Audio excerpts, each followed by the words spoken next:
joining us from off campus. Thank you so much for supporting our archaeology presentation this evening. For those of you who don't know me, my name is Terry Jones. I'm the chair of the Social Sciences Department here at Cal Poly. And we are one of 4 sponsors for the program this evening, along with the Department of History, Department of Political Science, College of Liberal Arts, and the California Lottery. So please keep buying the lottery tickets. So our program this evening is in recognition of Archaeology Month. Let's hear it for Archaeology Month. Woo! I see some puzzled looks out in the audience. I know what you're thinking. You're thinking, Dr. Jones, Archaeology Month is October. Everybody knows that. We celebrated the entire month of October to recognize Archaeology Month, and this is the middle of November. In truth, we are a little late this year recognizing Archaeology Month, but that said, I'm really pleased to introduce our speaker this evening. Dr. James Snead has been kind enough to drive up here from Southern California. He had to fight his way through the smoke, I understand, so it was really quite a valiant effort on his part to help us celebrate Archaeology Month. With respect to his credentials, Dr. James Snead is a professor of anthropology at Cal State Northridge. He's been a member of the faculty there for the last 7 years. He got his BA in anthropology from Beloit University in 1984, and he got his PhD from UCLA in anthropology in 1995. Previously he was on the faculty at George Mason University. He has, in the last decade, few decades, he's compiled a very impressive record of accomplishments in fieldwork and in scholarship. His writing is on a variety of topics, but I would say he is very firmly centered on the prehistory of the American Southwest. He's published about 6 books. He's contributed to 6 books, 4 of which are focused on Pueblo and prehistory, including a very recent book on roads of Chaco Canyon, the Chaco culture roads. He has published over 20 articles in the world's leading anthropological journals in American Anthropology, American Antiquity. The topic for his presentation this evening, BurntCorn Pueblo, is also the topic of a book he published in 2011 in the Anthropological Papers of the University of Arizona.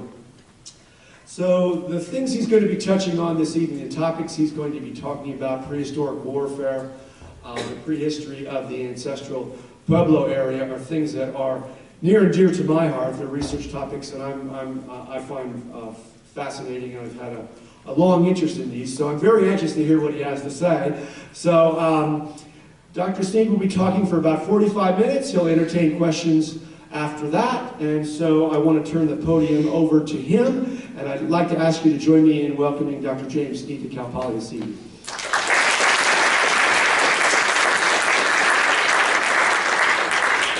Thanks very much for that nice introduction. Much obliged.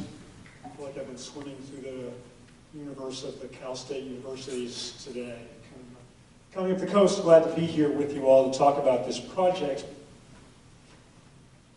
The intellectual framework within which the BurntCorn Pueblo project was set is a field called conflict archaeology. It's a relatively new focus. I think when Terry and I were in graduate school, this would not have necessarily been a thing that we did. Archaeologists coming around to issues of conflict and warfare in a variety of contexts and a variety of places. When we think about war or warfare, typically, or what archaeologists might do with it, perhaps we think about things like Aligarh Fort here, which is a late 18th century fortification in the middle of northern India.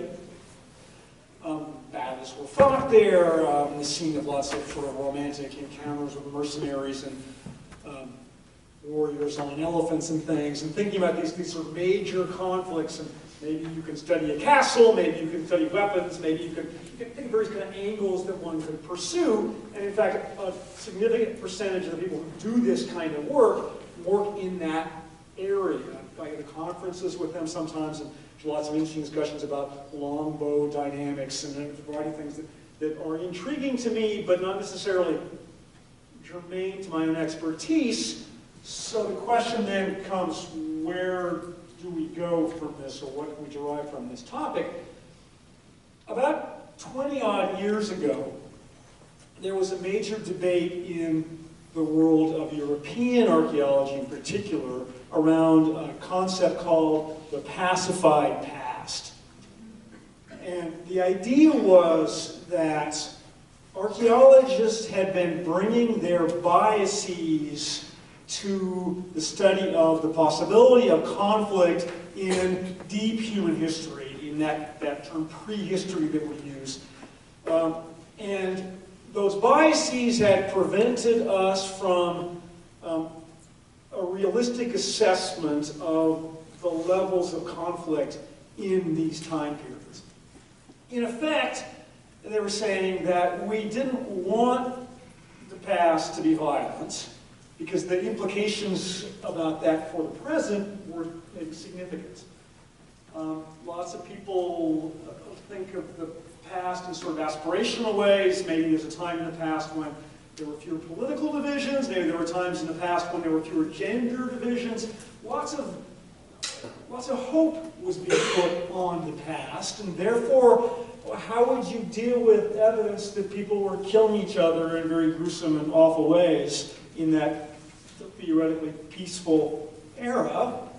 And hence we were pacifying it ourselves by glossing over certain kinds of evidence, by saying, you know, yes, we have swords, but maybe they're ritual swords. Maybe they're used ceremonially. How do we know that they were used to kill people?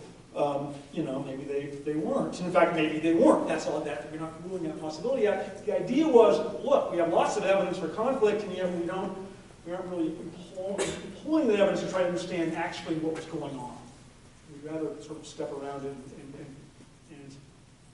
do something else. I've actually had people tell me that people of our generation, sort of faculty members, say that they were actually dissuaded by colleagues from studying conflict in certain kinds of contexts because it would sell, you know, to their colleagues. So, interesting challenge faced here. This is during a time when archaeologists all over were coming to grips with how we were sort of perceiving what we did and how some of the baggage we brought to it was affecting our interpretations. Well, all right. At that time, as Dr. Jones has said, I was deeply involved with archaeology in the American Southwest, particularly on the past of the modern Pueblo people, the indigenous community of that region. A very vital, active indigenous community today, very politically along very reservations there where people lived, like some of the Chumash reservations around here, for many thousands of years. A vital population, very complicated, and one that anthropologists have been thinking about for a very long time. I did a variety of projects there. I worked for the National Park Service for a while. I was studying community organization archaeology, a variety of things, grappling with issues of the Pueblo past. So my real interest was particularly in the era just prior to the arrival of the Spanish, so maybe 1200, 1300 or so, very sort of the end of that era, trying to understand how these local communities were organized.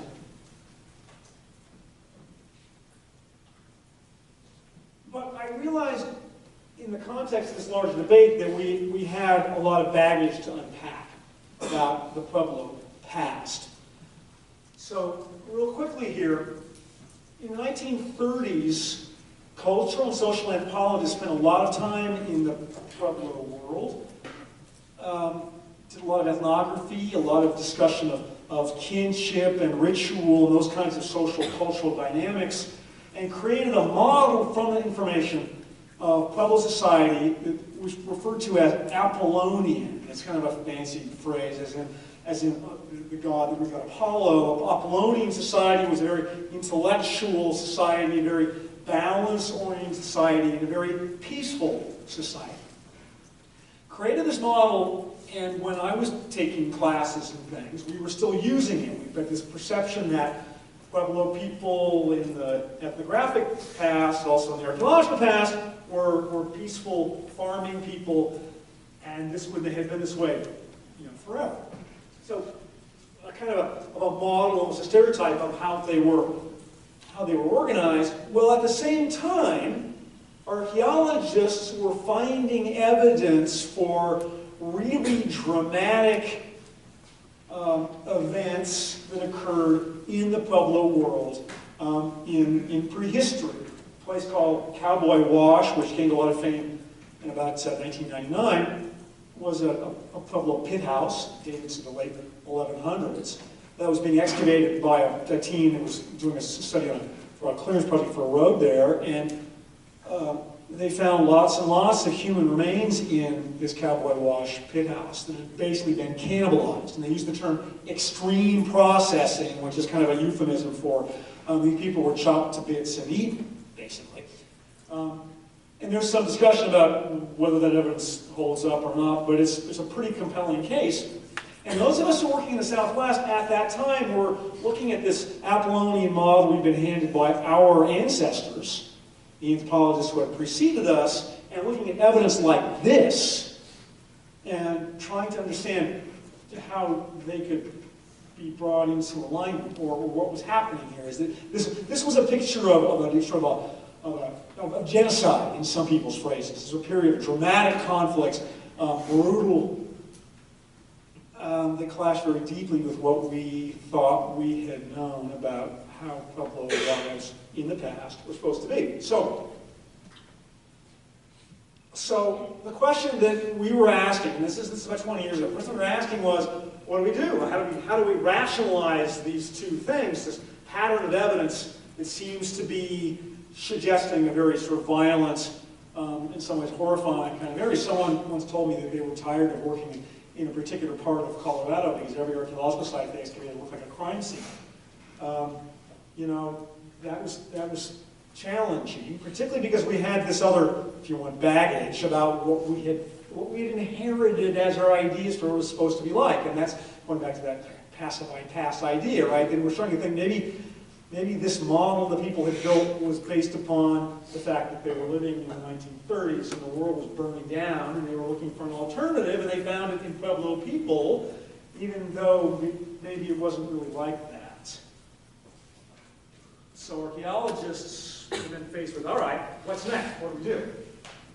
Well, what I did was go to the National Science Foundation with a proposal for an archaeological research project to study this issue specifically, such as the archaeology of conflict in the Pueblo context. And the idea was, all right, let's go and check on this, really. Let's develop a project to sort of test this out and look at some data and see what we can do. And I should say that there were several very influential predecessors to my work here. So people were popping up with these in different parts of the Southwest.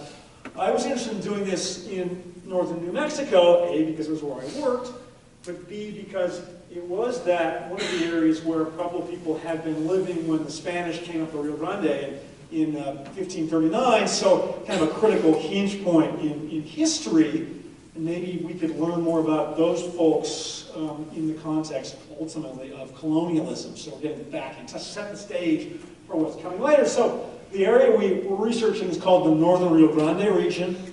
More or less Albuquerque, Santa Fe, parts of New Mexico, extending up to Taos.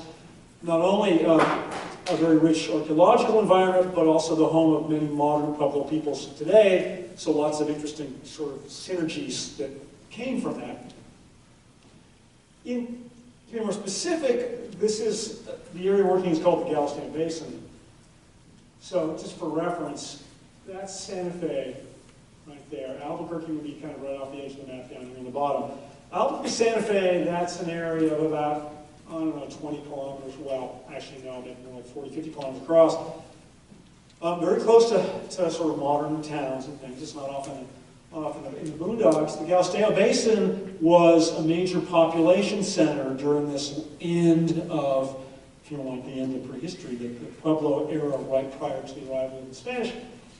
Lots of archaeology has been done there for over 100 years now. These dots all represent significant archaeological sites that have been the subject of some amount of work during that time period. So one of the beauties of research in this area is it's been very heavily studied in some ways, although most of that study was done prior to 1950, which is an interesting problem. It's also mostly private land, which, unlike other places in the Southwest, lots of public land, archaeology tends to concentrate on public land. So back in the days when they were all big ranches, archaeologists could make a deal with the landowner and work out there.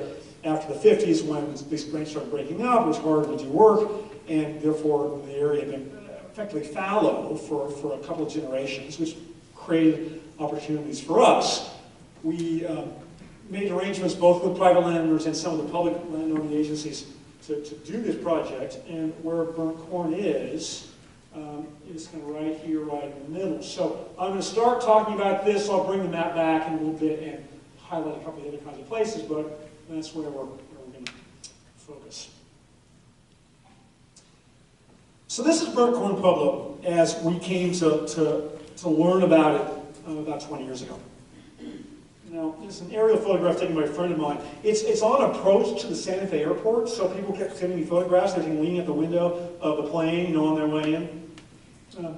So what you've got here is a village, a fairly large village of the 1200s, consisting of about 9 different structures, and you can see them. There's one of the bigger ones here. I'll show you a map. There's one of the bigger ones here, but there's little structures here, here, a big one coming around over here, and one up there. These structures would have been multiple family residences, so ranging in size from maybe a dozen rooms to maybe 30 rooms.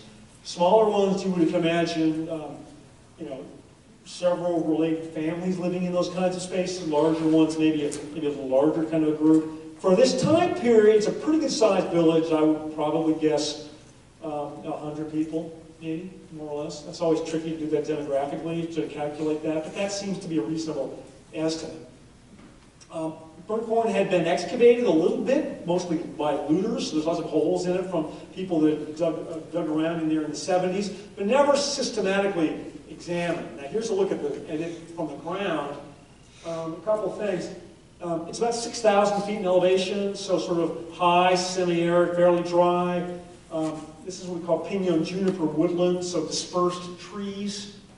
In this case, grasslands, trees. That little spot there is what BurntCorn looks like when you're walking down the trail to it on a nice morning in June, which is what we did when we went there.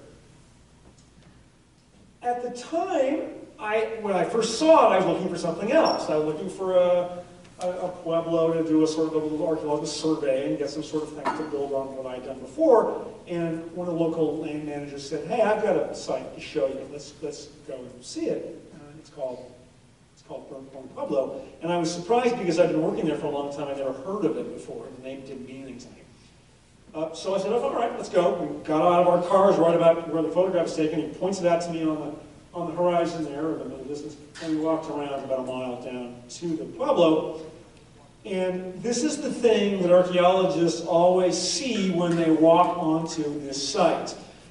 Anybody's ever done any archaeology? No, archaeologists are always looking down, right? We're always looking at our feet and what are we standing on. BurntCorn Pueblo is called that because it's covered with burnt corn cobs, which is different. It's not usually what we find. This is mostly courtesy of little prairie dogs and things digging holes and dragging up corn from underground. But they're everywhere, and that was traumatic. So the instant you step on this site, the thing is, all right, and you look up, and the archaeologists around you are all looking up and looking at each other and saying, what the hell happened here? Because it's, we don't see this. We don't see this at all. So almost immediately I thought, wow, my original plans I think are going to shift, and then we went back and got this National Science Foundation grant to go back to BurntCorn and try to see what happened. Right, that's where we're looking. What happened, and what does this tell us about ancestral Pueblo warfare? And like all projects, maybe get back to really large questions about archaeology of these kinds of phenomena, right? Also things like that. So we went in to work at this from multiple stages and multiple angles of pursuit. So what I'm going to do today is talk through some of those angles to work us collectively through the process of what we looked at and what we did with the evidence that we got. At any point, if you're thinking about questions pertaining to any of this stuff, hang on to them, and at the end I'm happy to deal with any of that kind of stuff, because it's very much a research problem as well as an interpretation problem. So happy to talk about any of this stuff. And there's a petroglyph from BurntCorn nearby with a little person with a bow and arrow there. So set this for us. All right, so we started with what we call test excavations.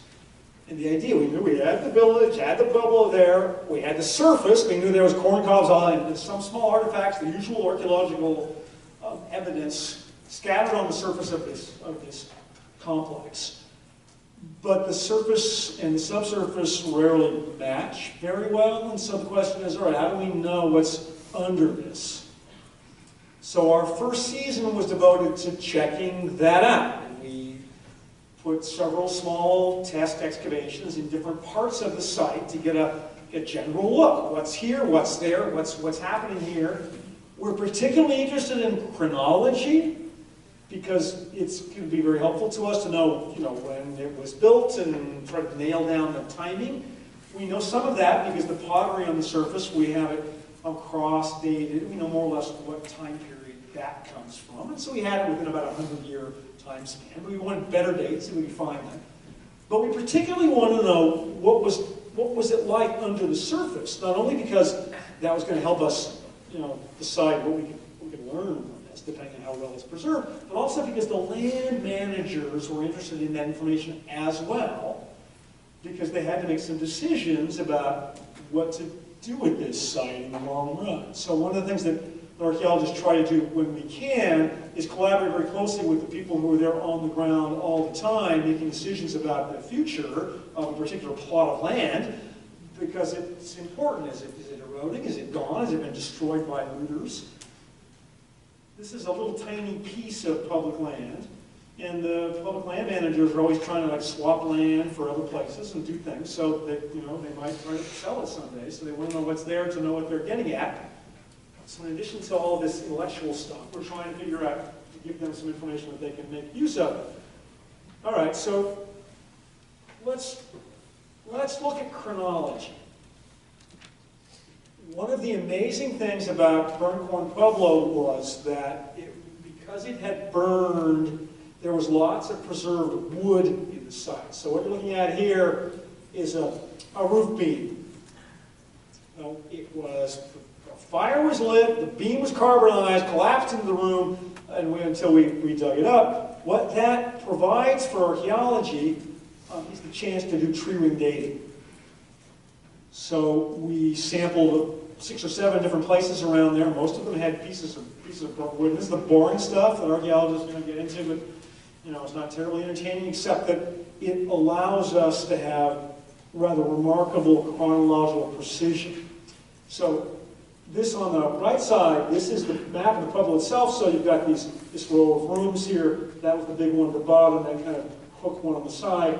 The little red squares are our test units, and the dates are what we call cutting dates, which means that the wood that was used in the roofs of those buildings, those trees were cut in those years.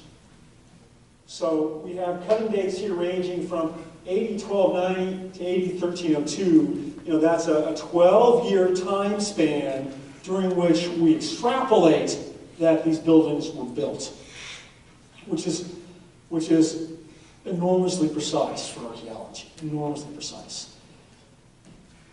Note that I say that's when the trees were cut, because of course if they cut wood and then let it season for a few years, then the building is built later, so there's some subtleties to that.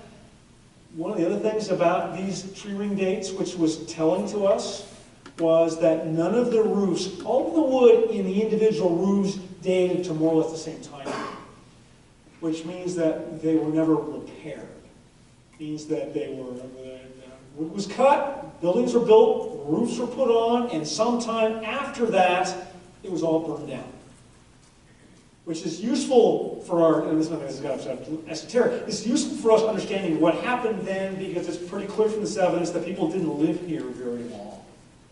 It looks to us like the pueblo was constructed in about 1290, and then over the course of about a decade plus after that, it was never rebuilt, which means that, 1310, 1320, it's probably all over, because otherwise they would have had to repair their roofs, because there would have been bugs in there and things. So, no repair, that's our time period.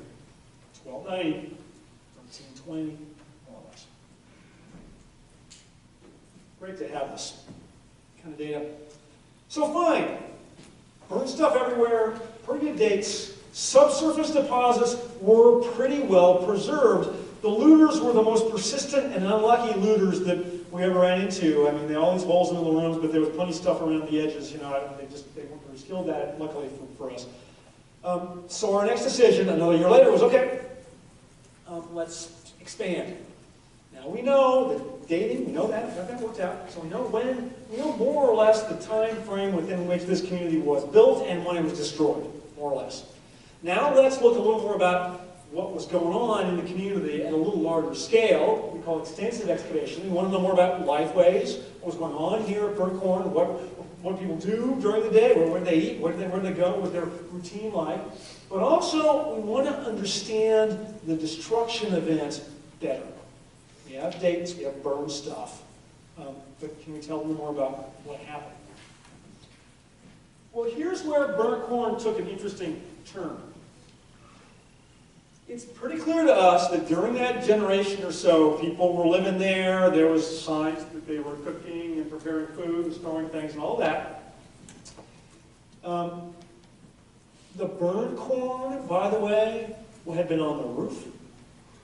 So one thing that we learned about that told us is that the fire came after the harvest, because in a Pueblo context, when you get the corn out of the field, you put it on the roofs of the houses, let it dry, and when winter comes on, bring it in, store it inside, and that's your food for next year. I had a plant specialist, very senior archaeologist, say to me, October 30th. I said, what? He goes, that's when it burned, October 30th. He says, I'm not sure about the year, but I'm pretty clear about the month and the date, maybe. Because, he said, he picked up one of the corn cobs and you could see that it was a little bit fuel had melted almost. And he said, this was pretty green when it burned. It was dry enough to catch on fire, but not dry enough to be incinerated. He says, sometime after the harvest, maybe a month, which I thought was pretty cool. All right, so there's all that going on there. People were living their lives, growing crops down in the valley. But when we excavated one of these big rooms, it was completely clean. It looked like they had swept up the room, tidied it up, and left. A normal Pueblo room would have been a little messy. You would have had, stray bits of pottery, broken various places in there, maybe a few nicking stone tools and things, a little debitage, we call lying around. Bric-a-brac of daily life, right? These wouldn't have been the tidiest kinds of places in the world, but these ones were. And it really did look like it had been swept. That was unusual. And it led us into thinking a couple of other things. Not only was it cleaned up, but it was sealed up. So I want to show you, I can walk over here. Over on this side, it's hard to visualize in this image, but right here, there was a brown sort of adobe patch on the floor, which we excavated, which was a hearth, an indoor fire for warmth or for cooking. This is what that hearth looked like. I probably should actually use the clicker for here. What you've got here is this is the floor of the hearth. There were a couple of pieces of sort of vertical stones on either side, and it was filled up with white ash. So it had been burned, people were using it, it wasn't a decorative thing, but it had been kept. They had taken a big piece of adobe, smoothed it over this hearth, smoothed that floor, just to back up. They closed up the air vents in the walls and climbed out the roof hatch and walked away. Now, up to this point, we were thinking, all right, this was a raid. Something happened. They were sitting there having breakfast. The enemy comes over the hill, and when it's all over, the place is burned down and they're gone, right? Yeah, but if it was that way, what's this? You know, what's this? This doesn't suggest that, doesn't support that kind of scenario. It looks like they were, they're ready for doing something here. And what it wasn't clear. We're going to get back to that. But this is not the pattern that we thought it would be. So it's been cleaned up. We don't know, I should say, we can sample all of these places. We don't know if this was unusual, but we have evidence to think that it wasn't so different than other rooms there. Question, and I should also say, in case you're wondering, no casualties. No evidence from any of our excavation for human remains in the destruction contexts. No bodies at BurntCorn. At least that we saw.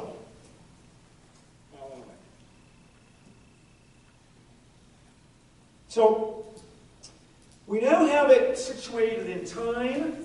We now have a little better understanding for what happened, although it's a more complicated understanding than we anticipated. So, something to think about there. Our next frame of reference, you notice I'm going out spatially, right? Our next frame of reference was the landscape surrounding the pueblo itself. Archaeological survey, documentation of distributions of artifacts and features on the ground at a fairly large scale does not involve digging. We're not sticking a shovel in the ground here, but we're trying to understand what the neighborhood looks like, if you want to put it that way. People who lived in the pueblo spent almost no time in there. All day long, they're out in the fields, they're out hunting, they're out doing stuff. So archaeological survey is designed to track the traces of those activities throughout the area. And I should say, if this sounds a little unconvincing, the ground surface in places like this hasn't been heavily eroded or subject to lots of deposition. So the ground surface is, relatively speaking, now similar to what it was then. So you can expect to find some traces of this kind of activity. Here's one of my George Mason students mapping a rock shelter that's just down the hill from the pueblo itself. Lots of evidence out there to work with, and we spent a couple of seasons covering an area about a kilometer, in some cases 2, surrounding the pueblo itself. So on your left is this is an example of the kinds of things we find. This LA359 is BurntCorn pueblo itself, so if you can imagine, that's about 300 meters north to south. All those red blobs are the locations of other archaeological evidence on the surface. What you see on the right is one of those collections of evidence. And I like this one because it tells us something. This is what we call a pot drop.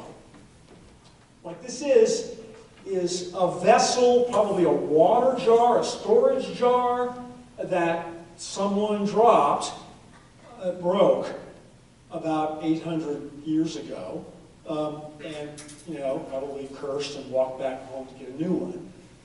Still there now today. That's the kind of thing that you might see. So in this case, it's maybe a passing activity. Other cases, a little more concentrated activity, maybe a farming area, maybe some petroglyphs out there, maybe some shrines, ritual areas, a variety of things.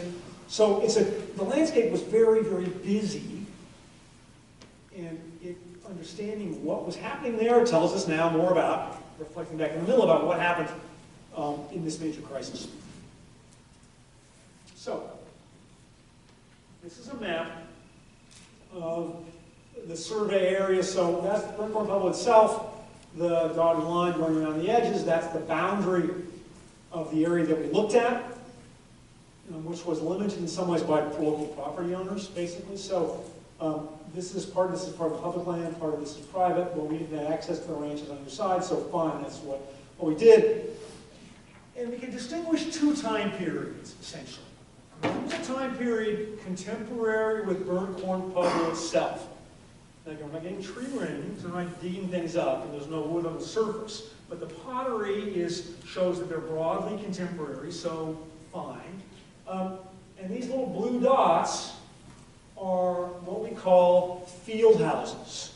These are little structures in that landscape where the people would build by their fields to stay out of the sun, to keep their lunch, to camp out there when they were tired of being home up on the hill in the crowded pueblo. Like a little shack, if you like, down by the field. It's just a common kind of sight we find in these areas. And there were a whole bunch of them. And they were all in right adjacent to spots where you could imagine people grew corn. That's what the landscape, there were a couple of things, there's some petroglyphs, the triangular petroglyphs, a couple of things, some shrines.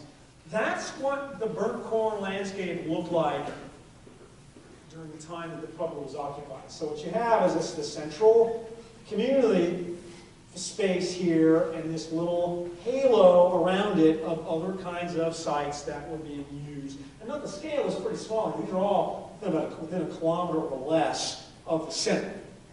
So these aren't separate towns. They're basically separate facilities connected to the same village. The second time period dates to about 100 years later, and it looks like this. What you see here are all these little orange triangles, a few other sites, some petroglyphs. These little orange triangles are things like that pot drop. They're things that suggest to us a kind of landscape use that probably focused on wild resources, maybe things like piñon gathering. People are coming out, picking nuts, doing things, collecting them, not building structures, very, very sort of quick, ephemeral kinds of things. In the process, sometimes things get broke and get left behind. This suggests a very, very different kind of landscape use, but also a big void right in the middle that a few generations earlier had been the center of the village. These are not habitations out here. These are little camps. Little camps, little place where you work a while, come back, maybe grandma has a favorite place she likes to go. You go back out there, do this kind of stuff, go back home. So let's click it back and forth just to make that visual. All right? Now say AD 1200, rounding it off, 1300, sorry, and let's say 1400. All right, everybody down in here, and everybody clears out. Okay, there's lots to do with that, but where do we go with that in terms of our warfare paradigm in this kind of conflict, what's going on? First of all, that early period, that little cluster of field houses is very tightly concentrated compared to other examples like that. People walked a long way for fields if they needed to. They walked 10 kilometers if they had to.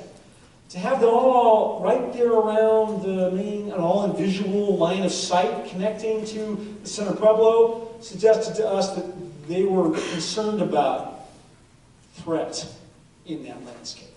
They stuck pretty close to home at BurntCorn pueblo. The other point that I'll drive from this right now is that when it all went down, when it got burned down, nobody ever came back. The pueblo and the area that had been so useful for another generation is never used again by pueblo people, not in ways that we can measure. Outside of that zone, yeah, they're coming back, doing some things out there, but the heartland, the core of the former village, empty forever. Which is also surprising. Pueblo people are pretty very skilled at reusing places and coming back and doing things. So there's lots of times you find structures of a time period built on top of each other because that land is still useful, right? Could be, fairly not here. All right, that's telling us something. So what do? Strategy number 4. We go back and do a little more digging. We say, all right, now we know some things about those little farmhouses. Let's dig one. Let's go down the hill. The bubble's up here on the hill. It's a reconstruction that was done by an artist named Amy Gray. I really like what he did here. Let's go down the hill and look at one of these small structures and see. And as a shout out to the larger Cal Poly community, because this was actually Cal Poly Pomona team that helped work here. I realize that's, you know, you guys. I wish it was you guys. They did a good job.